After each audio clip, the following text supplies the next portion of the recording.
जय हिंद दोस्तों, जय हिंद बच्चों। ज्योग्राफी के अंदर अपना चैप्टर चल रहा है 7वां सेकंड बुक का, और चैप्टर का नाम है परिवहन और संचार। अब तक हमने स्थल परिवहन के अंदर क्या पढ़ लिया? सड़क परिवहन पढ़ लिया, रेल परिवहन पढ़ लिया, फिर हमने जल परिवहन भी पढ़ लिया और वायु परिवहन है उसको भी अच्छे से समझ लिया। अब स्थल परिवहन में एक टॉपिक बचा है अपना पाइपलाइन, जिसकी बेसिक जानकारी हमने फर्स्ट बुक में भी प्राप्त कर ली। अब तो सिर्फ इंडिया के संदर्भ में हम जानेंगे, और साथ में जानेंगे आज संचार के ऊपर यानी कम्युनिकेशन के ऊपर, और इसके साथ ही अपना यह चैप्टर भी पूरा हो जाएगा। उम्मीद करता हूं आप सबको आनंद आ रहा होगा। ज्योग्राफी से प्रेम जो हो गया है आपकी आनंददायी क्लास में। चलिए स्टार्ट करते हैं। पाइपलाइन, तेल और गैस पाइपलाइन। नाम से स्पष्ट है भी इन पाइपलाइनों से हम सदियों से पानी का प्रवाह तो करते ही आ रहे थे, लेकिन अब तो हम किस में इस्तेमाल करने लगे हैं? तेल और गैस को भी एक स्थान से दूसरे स्थान तक पहुंचाने में इसका इस्तेमाल कर रहे हैं। यानी पाइपलाइनें गैस और तरल पदार्थों को लंबी दूरी तक भेजने के अंदर इस्तेमाल की जाती है। और इसके अलावा अगर कोई ठोस पदार्थ है, अगर उसका घोल बना लिया जाता है, उसको गाढ़ा बना लिया जाता है, यानी सेमी सॉलिड अगर कर लिया जाता है, तो उसका परिवहन भी इन पाइपों के माध्यम से किया जा सकता है। आपको पता है मोस्टली पाइपें हैं वो जमीन में दबाई जाती है, बहुत बड़ी उच्च क्वालिटी की होती है, और कहीं कहीं आपको जमीन के ऊपरी साइड में भी ये पाइपलाइन देखने को मिल जाती है। चलिए अब हमारा जो मूल मुद्दा है भी, इंडिया में ये बड़ी जो पाइपलाइनें हैं वो कहां बिछाई गई है उसके ऊपर बात कर ले। ये मानचित्र आपको याद आ रहा होगा। खनिज और ऊर्जा संसाधन वाला जब चैप्टर किया था हमने, तब भी हमने पाइपलाइनों के बारे में जिक्र वहां पर किया था। क्यों किया था वहां पर? क्योंकि वहां पर भी तो पेट्रोलियम और गैस का जिक्र हो रहा था। तो चलिए बात करते हैं इंडिया के संदर्भ में भी सबसे लंबी जो पाइपलाइन बिछाई गई उसकी लंबाई है 1157 किलोमीटर, जो इंडिया के साथ साथ एशिया की सबसे लंबी पाइपलाइन है। जो कहां से कहां है? असम के नाहरकटिया तेल क्षेत्र से लेकर बिहार के बरौनी तक। ये रहा यहां पर असम का नाहरकटिया, और यहां से कहां तक बिछाई गई?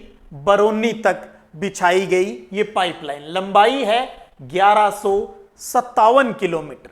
अब आप ये सोच सकते हो भी ये सर पाइपलाइन किसने बिछाई? तो एक कंपनी है ऑयल इंडिया लिमिटेड, सरकारी कंपनी है, इसने ये पाइपलाइन बिछाई थी। बाद में यही पाइपलाइन 1966 के अंदर इसे आगे कानपुर तक है वो विस्तारित कर दिया गया। तो मेन तो नाहरकटिया से बरौनी तक, और बाद में इसे कहां तक ले जाया गया? कानपुर तक कर दिया गया। और ये एशिया की सबसे लंबी पाइपलाइन है, और लंबाई 1157 किलोमीटर। कहां से कहां और लंबाई, दो चीज ध्यान में रखनी है। चलिए शिवा, बात करते हैं एक गैस को लेकर। एक संगठन है अपना गेल, जिसका पूरा नाम है, अगर ध्यान में रह जाए तो, gas authority of India limited. Gas authority of India limited, GAIL। इसकी स्थापना कब हुई ये ध्यान में रखना है? 1984 में। 1984 में। और इसका मूल काम क्या है? प्राकृतिक जो गैस है, नेचुरल जो गैस है, उसका परिवहन करना और उसकी मार्केटिंग करना, ये गेल का मुख्य काम है। ये वो क्रिस गेल क्रिकेटर वाली बात नहीं है, ये एक इंस्टीट्यूट है गेल, जिसकी स्थापना कब हुई?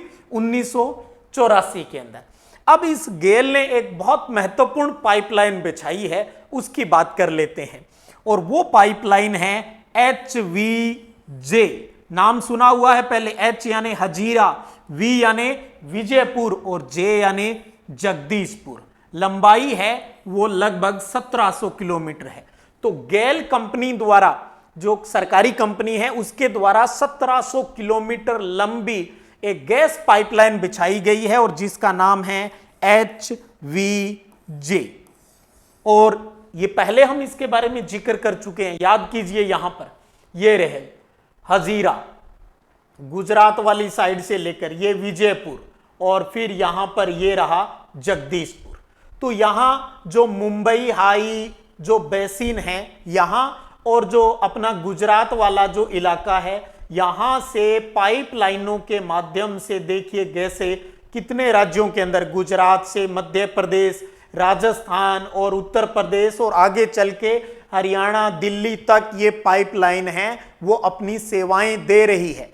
तो इस पाइपलाइन के किनारे जो भी फैक्ट्रियां हैं, चाहे वो फर्टिलाइजर्स की है, बिजली बनाने की है, या और कोई औद्योगिक क्षेत्र है, वहां तक ये गैस पहुंचाने का काम करता है ये पाइपलाइन। जो किसने बिछाई? गेल द्वारा बिछाई गई। गेल की स्थापना कब हुई? 1984 में। तो एक तरीके से पहले जो पढ़ा आज की इस क्लास के अंदर अपना रिवीजन भी शिवा हो चुका है। चलिए जी, अब बात करते हैं पाइपलाइन के लाभ और हानि की।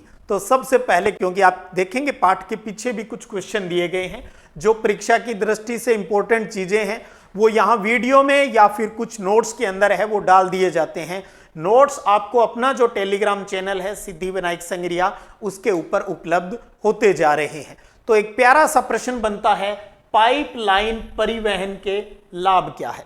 तो 6-7 लाभ की बात यहां पर कर रहे हैं, जो भी 2-4 आपके याद रह जाए तो ठीक है, नहीं रहे तो भी टेंशन नहीं है। तो पहला लाभ क्या है? पहला तो यह है, ये परिवहन का सस्ता और सुविधाजनक साधन है जी। दूसरी बात करें, इस पाइपलाइन से गैस और तरल पदार्थों को लंबी दूरी तक भेजा जा सकता है। 2 लाभ हो गए। तीसरा, इस पाइपलाइन से जो चीजें पहुंचाई जा सकती है वो दुर्गम कोई क्षेत्र है, कोई ऐसा क्षेत्र जहां आसानी से अन्य परिवहन के साधन जहां नहीं पहुंच सकते, वहां पर पाइपलाइन है वो बिछाई जा सकती है। वो घने वन हो सकते हैं, मरुस्थल हो सकते हैं, या फिर पर्वतीय क्षेत्र हो सकता है, वहां पर इन्हें बिछाया जा सकता है। और सड़क और रेल परिवहन की तुलना में पाइपलाइन द्वारा वस्तुओं का परिवहन है वो कम समय में हो जाता है। यानी सीधी सी बात, अपनी भाषा में आप इजी तरीके से लिखें, पाइपलाइन से वस्तुओं को जल्दी है वो पहुंचाया जा सकता है, यानी टाइम कम लगता है, और इससे कोई पोल्यूशन भी नहीं है। अब पाइपों से काहे का प्रदूषण होना है? तो प्रदूषण रहित परिवहन का साधन है कौन सा? पाइपलाइन। और इसका संचालन और रखरखाव है वो बहुत कम खर्चा उसके ऊपर आता है। तो इस सारी व्यवस्था के ऊपर खर्चा कम आता है उसके मैनेजमेंट को लेकर, और इसमें ऊर्जा का उपयोग भी बहुत कम किया जाता है। थोड़ा बहुत करना पड़ता है, यानी एक निश्चित दूरी के ऊपर कुछ हीटर लगाने पड़ते हैं, कहीं कोई चीज जम नहीं जाए, ताकि आसानी से लिक्विड फॉर्म के अंदर वो आगे से आगे जाती रहे। तो ऊर्जा का खर्चा होता है, लाइट का खर्चा है, लेकिन बहुत ही कम है। तो इस प्रकार से पाइपलाइन के लाभ पूछे तो आप ऐसे लिख सकते हो। अब बात करें भी नुकसान क्या हो सकते हैं इससे। पाइपलाइन से कोई चीज भेजते हैं तो उसके नुकसान यानी हानियों की बात करें, जो भी आपके 2-4 याद रह जाएं। पाइपलाइन से तो केवल लिक्विड चीजों को ही, चाहे वो खनिज तेल है, पानी है या गैस, केवल उन्हें ही भेजा जा सकता है, बाकी सॉलिड को हम नहीं भेज सकते। पाइपलाइनों की सुरक्षा और मरम्मत काम है वो थोड़ा कठिन होता है। कभी भी कोई अगर बड़ी दुर्घटना है, अगर लीकेज हो जाए तो बड़ी दुर्घटना होने की संभावना रहती है। लीकेज नहीं होना चाहिए किसी भी हाल में। और एक बार पाइपलाइन बिछा देने के बाद इसकी जो कैपेसिटी है, इसकी जो क्षमता है, उसमें ग्रोथ नहीं कर सकते। यूं नहीं है भी अब पहले पतली पाइपलाइन बिछाई थी अब मोटी कर दें, तो उसका कोई तरीका नहीं है। अब तो पूरी पाइपलाइन उखाड़नी पड़ेगी और दोबारा नई लगानी पड़ेगी, और इसको केवल निश्चित स्थानों के लिए ही प्रयोग किया जा सकता है। और इससे पदार्थों के अगर कोई रिसाव हो रहा है तो उसका पता लगाना थोड़ा कठिन काम है भी। अगर कहीं कोई लिक्विड फॉर्म में ऑयल निकल रहा है तो लीकेज कहां पर है, इसे आसानी से पता नहीं लगाया जा सकता है। तो पाइपलाइन के जहां बहुत से लाभ हैं, उनके साथ साथ ये कुछ हानियां भी, नुकसान भी देखने को मिलता है। तो लीजिए, अपना जो स्थल परिवहन से जुड़ा हुआ एक टॉपिक बचा हुआ था पाइपलाइन, उसको भी पढ़ लिया और साथ में एक तरीके से रिवीजन भी अपना हो चुका है। अब अपना आता है नेक्स्ट चैप्टर का जो नाम था ना, परिवहन और संचार, यानी ट्रांसपोर्ट और कम्युनिकेशन की। अब हम कम्युनिकेशन को जानेंगे। बहुत प्यारा टॉपिक है, इंपॉर्टेंट टॉपिक है, समझिएगा। संदेश पहुंचाने के लिए हम जो तरीके इस्तेमाल करते हैं कम्युनिकेट करने के लिए, वो सारे इसके अंतर्गत आते हैं। एक प्यारा सा प्रश्न बनता है, वो है मापदंड और गुणवत्ता के आधार पर, मापदंड और गुणवत्ता के आधार पर संचार के साधनों को दो भागों में बांटा गया है। एक है व्यक्तिक यानी पर्सनल कम्युनिकेशन की बात आती है, और दूसरा है सार्वजनिक यानी मास कम्युनिकेशन की। एक पर्सनल यानी एक व्यक्ति से दूसरे व्यक्ति तक सूचनाएं कैसे पहुंचाई जाती है, वो किस में आएगा? व्यक्ति के अंदर, पर्सनल इंडिविजुअल की बात। और सार्वजनिक जिसे मास कम्युनिकेशन कहते हैं, यानी बहुत ज्यादा लोगों तक, या सीधी सी बात करें पूरी दुनिया तक सूचनाएं पहुंचाने में जो काम आता है वो है सार्वजनिक संचार के साधन। अब इनके उदाहरण याद रखने हैं। ये चार्ट बनवाना भी आपसे पूछा जा सकता है, भी संचार के साधनों का एक रेखा चित्र बनाइए, तो आपको ये बनाना पड़ेगा। या फिर ऑब्जेक्टिव प्रश्नों में आ सकता है, निम्न में से कौन सा व्यक्तिगत संचार का साधन है, कौन सा सार्वजनिक है, कौन सा सार्वजनिक नहीं है, कौन सा व्यक्तिगत नहीं है, ऐसे आ सकते हैं। तो हमें इसके एग्जाम्पल के ऊपर फोकस करना है। तो सबसे पहले बात करें व्यक्तिगत पर्सनल संचार के साधन, तो हम पत्र लिख सकते हैं अपनी बात कहने के लिए किसी को, हम किसी को टेलीफोन कर सकते हैं, हेलो, और उसके अलावा हम टेलीग्राम से जो यूज कर सकते हैं, आजकल तो इसका इस्तेमाल नहीं होता है, फैक्स कर सकते हैं, हम मेल कर सकते हैं, ईमेल, और हम इंटरनेट की सहायता ले सकते हैं। तो पत्र, दूरभाष, telephone, mobile, fax, email, internet, ये सारे किसके साधन हैं? पर्सनल कम्युनिकेशन के। अब मास, ज्यादा लोगों की बात करें तो हो गया रेडियो, रेडियो का प्रसारण ज्यादा लोग सुन सकते हैं।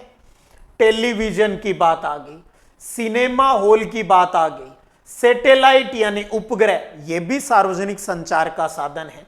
समाचार पत्र हो गए, पत्रिका, भास्कर, ये कोई भी जो भी अखबार चलते हैं, पत्रिकाएं आ गई, किताबें हो गई, कोई भी जन सभाएं हो गई, कोई सम्मेलन, कोई गोष्ठी हो गई, ये सारे के सारे जहां ज्यादा लोग शामिल हो सकते हैं, एक ही प्रसारण को ज्यादा लोग सुन सकते हैं, देख सकते हैं, समझ सकते हैं, विचारों का आदान प्रदान भी कर सकते हैं, वो सारे किस में आ गए? संचार के सार्वजनिक साधनों में आ गए। अब अपने सिलेबस में 3 के बारे में कुछ जानकारियां हैं यहां पर। एक हम पढ़ेंगे रेडियो के बारे में, एक पढ़ेंगे हम कुछ टेलीविजन के बारे में, और तीसरा पढ़ेंगे उपग्रह के बारे में। इन 3 के बारे में कुछ महत्वपूर्ण बातें हैं, वो करेंगे। सबसे पहले आपको कम्युनिकेशन में ये चार्ट समझ में आना चाहिए भी, हम एक दूसरे को कम्युनिकेट किस तरीके से करते हैं, व्यक्ति से व्यक्ति हो रहा है या एक व्यक्ति ज्यादा को बता रहा है, इस आधार पर हमने ये क्लासिफिकेशन है वो कर लिया। मापदंड और गुणवत्ता का आधार इसमें रखा गया है। तो चलिए अब बात करें, एक बार हम व्यक्ति की बात करें तो आजकल आपको पता है चिट्ठी पत्र लिखने का प्रचलन बंद हो गया, टेलीफोन सीधा आजकल फोन में लाते हैं, और उसमें भी आजकल व्हाट्सएप यूनिवर्सिटी और ये ज्यादा आ गई, तो मैसेज ही टाइप करते हैं, फोन करना भी आजकल कम हो गया। तो इसका मतलब सीधी सी बात, हम ज्यादा किसका इस्तेमाल कर रहे हैं? इंटरनेट का ज्यादा इस्तेमाल कर रहे हैं। तो थोड़ा सा उसी पर चर्चा कर लेते हैं। इंटरनेट, व्यक्तिगत संचार साधनों के अंदर इंटरनेट सर्वाधिक प्रभावी है आज के टाइम में, सबके पास इंटरनेट की सुविधा है लगभग, और इसी के माध्यम से हम ईमेल भेज सकते हैं, और उससे ज्ञान और सूचनाओं की जो दुनिया है वो सीधे ही हम वहां तक पहुंच सकते हैं। आजकल तो गूगल करो, कुछ भी पता चल जाता है आपको। तो इंटरनेट और जो ईमेल है, इनके माध्यम से ये नेटवर्क कम लागत में सूचनाओं को प्रदान कर देता है। आजकल तो पहले फ्री में दे दिया जाता है और बाद में फिर जब हमें जैसे ही उसकी आदत हो जाती है फिर मंथली चार्ज भी ले लिया जाता है। लेकिन फिर भी लगता है यार इतनी बड़ी सुविधाएं इससे मिल रही है, खर्चा तो कम ही है। तो आज आपको पता है यहाँ कोई याद रखने वाला कुछ है ही नहीं भी। आजकल इंटरनेट का हम टेलीफोन की जगह हम मोबाइल, इंटरनेट, 4G 5G उनका इस्तेमाल ज़्यादा कर रहे हैं। चलिए फोकस करेंगे जनसंचार तंत्रों पर, क्योंकि अलग अलग भी तो पूछा जा सकता है। रेडियो को समझाइए या किसी एक जनसंचार साधन का वर्णन कीजिए, एक या दो नंबर में पूछ लिया जाता है। तो सबसे पहले बात करते हैं रेडियो के ऊपर।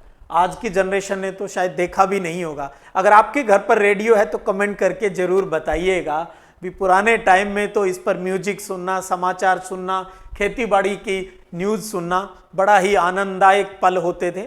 और मैं तो अपनी स्टडी जब करता था बड़ी आदत पड़ गई थी, धीमी आवाज़ में गाने चला लेता था और अपनी स्टडी है वो कंटिन्यू करता रहता था। तो भारत में पहला प्यारा प्रश्न, भारत में रेडियो का प्रसारण कब हुआ? 1923 में। तो भारत के अंदर रेडियो कब आया? 1923 में। और स्टार्टिंग इसमें किसने की? और उस इंस्टीट्यूट का नाम है club of Bombay. Club of Bombay ने रेडियो स्टार्ट किया इंडिया में, कब किया? 1923 में। बहुत प्यारा छोटा प्रश्न बनता है। और 1930 के अंदर इंडियन ब्रॉडकास्टिंग सिस्टम यानी पूरे भारत में फैलाने के लिए इसको के अंतर्गत इस लोकप्रिय संचार के माध्यम को सरकार ने अपने नियंत्रण में कर लिया। तो 1930 में इस रेडियो के ऊपर अधिकार किसका हो गया? गवर्नमेंट का हो गया 1930 में। और 1936 में इसे ऑल इंडिया रेडियो में बदल दिया गया। नाम क्या रख दिया? All India radio. तो अक्सर जब भी आप रेडियो सुनते होंगे ये ऑल इंडिया रेडियो की फलां सर्विस है, आप अब समाचार सुनेंगे। तो ऑल इंडिया रेडियो कब आ गया? 1936 में। 1930 में सरकार ने अपने अंडर में लिया और उसके बाद में 1936 में इसे किस में बदल दिया? ऑल इंडिया रेडियो के अंदर। वहीं बाद में 1957 में इसका नाम बदलकर क्या कर दिया गया? आकाशवाणी। आकाशवाणी। तो पहले ऑल इंडिया रेडियो की सेवा और बाद में नाम क्या पड़ गया 1957 में? आकाशवाणी। अब आप आकाशवाणी सुन रहे हैं। तो ऑल इंडिया रेडियो से अब बताइए, रेडियो से आप क्या क्या सुनते हो? रेडियो से आप संगीत सुन सकते हो, जो सुनते हो। आप कोई पढ़ाई की कोई बातें सुन सकते हो। आपको पता है कोरोना टाइम के अंदर तो बहुत से कार्यक्रम आपने टीवी के साथ साथ, मोबाइल के साथ साथ रेडियो पर भी प्रसारित हुए थे। वो इसलिए हुए थे ताकि जहां पर मोबाइल की सुविधा जिन बच्चों के पास नहीं हो वो रेडियो से अपनी पढ़ाई है वो जारी रखें। तो ऑल इंडिया रेडियो से हम कोई भी सूचना, कोई भी समाचार, पढ़ाई कर सकते हैं, मनोरंजन, फिल्म, गाने हैं उनको हम सुन सकते हैं, देख नहीं सकते।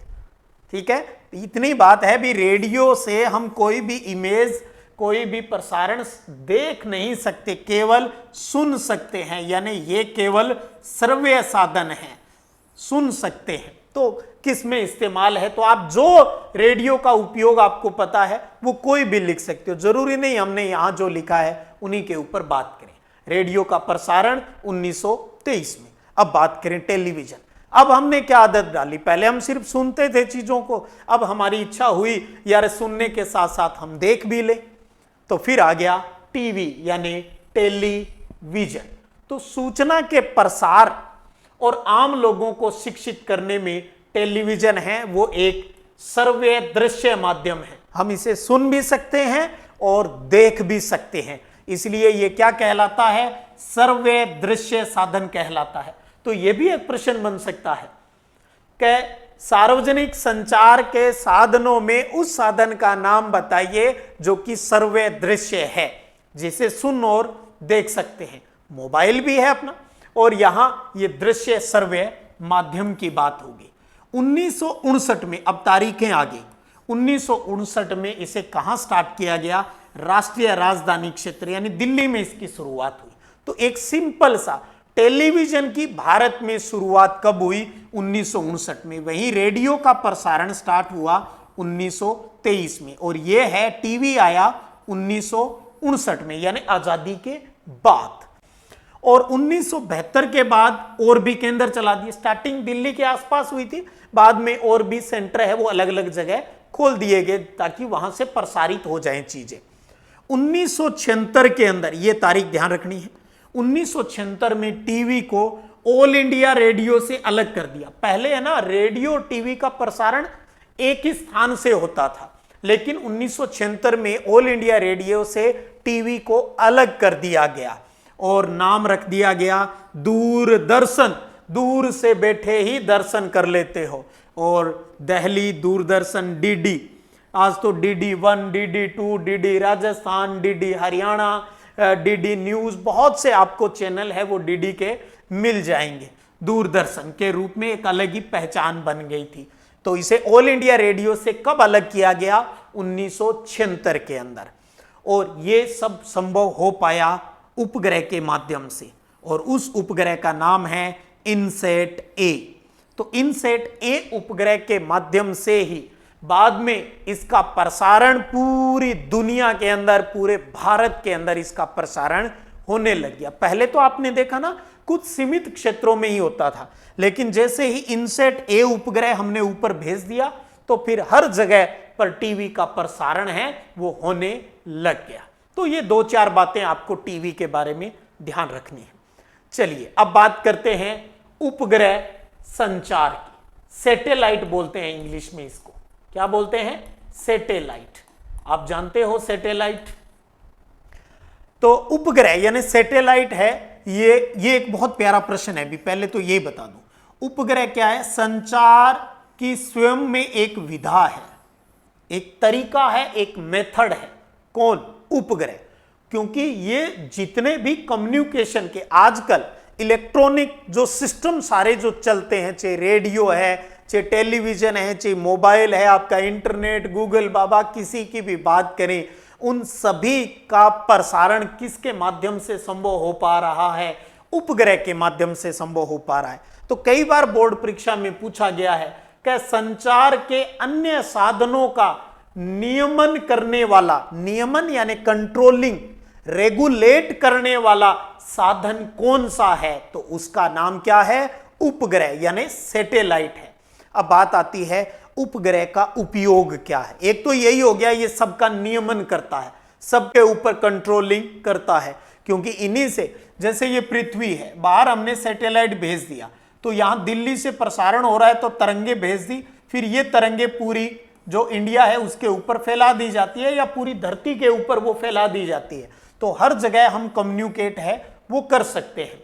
और दूसरा है, इस उपग्रह से प्राप्त चित्रों से हम मौसम का पूर्वानुमान लगा सकते हैं, यह भी इसका उपयोग है। तो मौसम की सटीक जानकारी, आजकल तो आपको पता है अच्छे अच्छे उपग्रह ऊपर भेजे जा चुके हैं, और अगर कह दिया जाता है ना आज बारिश होगी तो रियल में होती है, भले ही कम हो चाहे ज्यादा हो।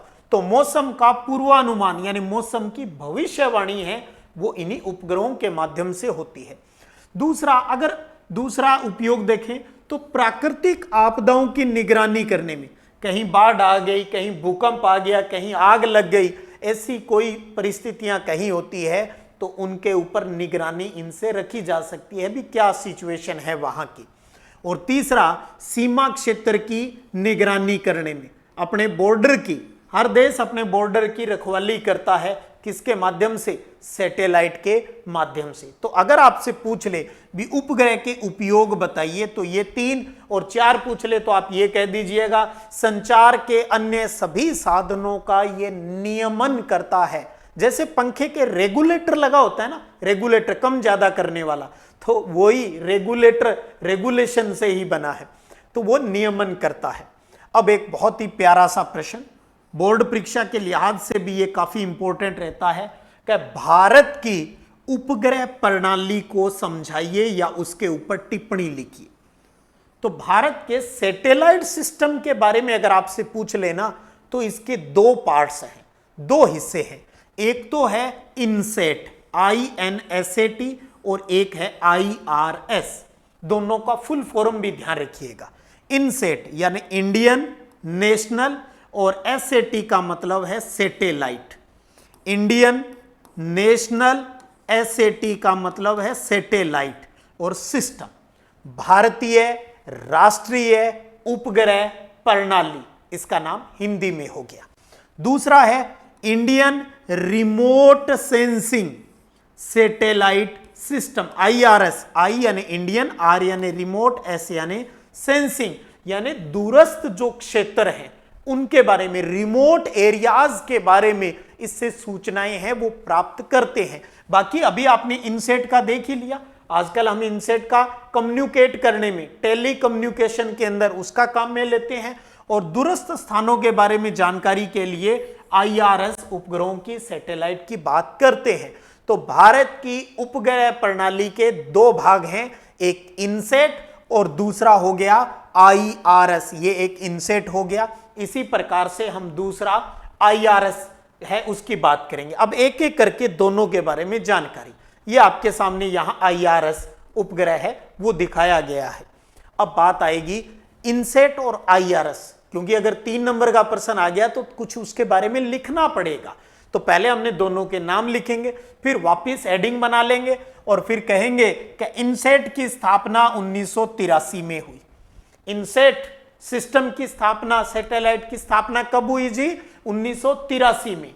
और ये एक बहुउद्देशीय उपग्रह प्रणाली है, यानी इसका इस्तेमाल बहुत ज्यादा कामों के अंदर किया जाता है, जैसे दूर संचार में, मौसम की जानकारी प्राप्त करने में, कहीं के कोई डाटा कलेक्ट करने में इसका इस्तेमाल किया जाता है। तो इतनी बात आपको इनसेट के अंदर 2 लाइनें हो गई। अब बात करें IRS उपग्रह की, तो ये कब प्रारंभ हुआ? मार्च 1988 में। इसे कब भेजा गया? IRS उपग्रह को 1988 में भेजा गया। रसिया ने सहायता की थी। रूस के वैंकावूर से इसे IRS फर्स्ट A के प्रक्षेपण के साथ आरंभ किया था, यानी रूस के वैंकावूर से भेजा था। आप इतना शॉर्टकट कीजिएगा, IRS उपग्रह 1988 में रूस के वैंकावूर से भेजा गया था। तो ये IRS की बात हो गई। इनसेट की बात होगी, इनसेट कब आया? 1983 के अंदर, और IRS कब आया जी? ये 1988 के अंदर आया।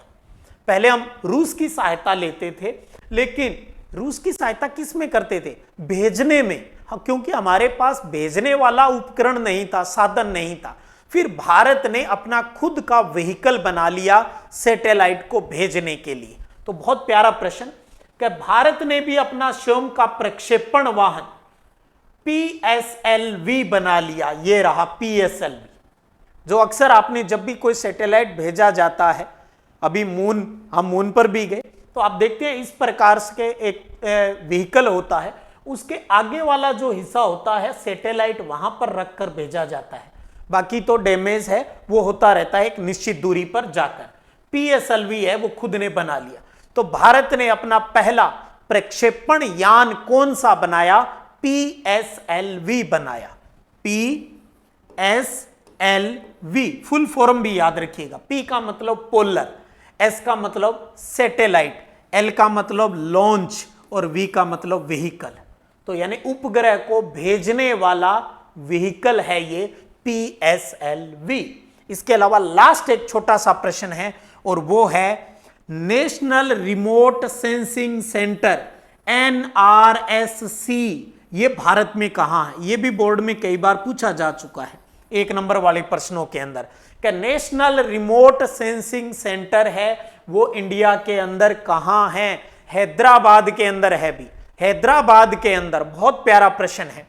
तो इस प्रकार से अगर आपसे उपग्रह संचार प्रणाली इंडिया की पूछ ले, दोनों नाम लिखने हैं, फिर ये 2 लाइनें इनसेट की और फिर IRS की लिख के ये बातें भी आप उसके अंदर ऐड है वो कर दीजिए। वो बात डिपेंड करती है प्रश्न का उत्तर कितने अंक का पूछा है। 1.5 या 2 नंबर में पूछे तो इतना सा ही बहुत है, अगर 3 नंबर का पूछे तो आपको ये सारी राम कहानी है वो अपने शब्दों में लिखनी है। सीधी सी बात, जो भी चीजें हम इस्तेमाल कर रहे हैं भैया वो कोई ना कोई तो हमें प्रसारित करवाने में मदद करता है, तो वो सैटेलाइट है। चाहे आप कोई भी, चाहे मोबाइल, इंटरनेट, इन सब का इस्तेमाल कर रहे हैं तो वो सैटेलाइट के माध्यम से होता है। तो प्राकृतिक संसाधनों के प्रबंधन के लिए ये सब बहुत ही महत्वपूर्ण है। तो लीजिए, ये था अपना प्यारा सा सिंपल सा चैप्टर। जिसमें हमने भारत के संदर्भ में परिवहन और संचार के बारे में अच्छे से समझ लिया है। उम्मीद करता हूं शिवा आप सबको आनंद आया होगा। चलिएगा अब बारी है आपके प्रश्न की, और प्रश्न है भारत में रेडियो का प्रसारण कब शुरू हुआ?